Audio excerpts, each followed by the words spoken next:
Pemirsa, aksi unjuk rasa menolak RUU KPK, RKUHP, UU Permasyarakatan, dan RUU lainnya pada Selasa 24 September 2019 di depan gedung DPR RI Jakarta dan di sejumlah wilayah Indonesia berujung ricuh. Meskipun dalam sidang paripurna DPR, pemerintah bersama DPR telah sepakat untuk menunda pembahasan sejumlah RUU yang dinilai bermasalah. Namun kesepakatan tersebut tak mampu meredam massa yang semakin beringas hingga mengakibatkan sejumlah fasilitas umum dirusak dan dibakar.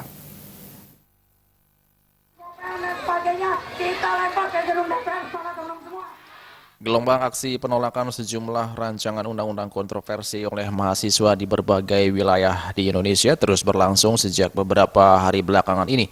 Bahkan puncaknya pada Selasa 24 September 2019, gerakan mahasiswa di Jakarta dan beberapa wilayah di Indonesia berujung ricuh. Gerakan mahasiswa yang kian memanas ini akhirnya membuat pemerintah dan DPR sepakat untuk menunda pembahasan RUU diantaranya RKUHP, RUU Permasyarakatan, dan beberapa rancangan undang-undang lainnya untuk selanjutnya dibahas oleh anggota Dewan periode selanjutnya. Namun begitu, keputusan tersebut tak mampu meredam aksi massa untuk mengakhiri unjuk rasa pada Selasa 24 September 2019.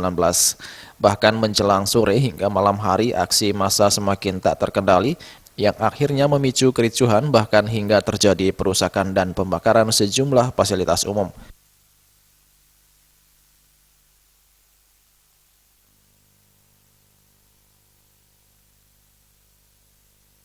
Belum dapat dipastikan apakah aksi pada Selasa 24 September 2019 adalah murni merupakan gerakan mahasiswa atau ditunggangi oleh kepentingan politik lain.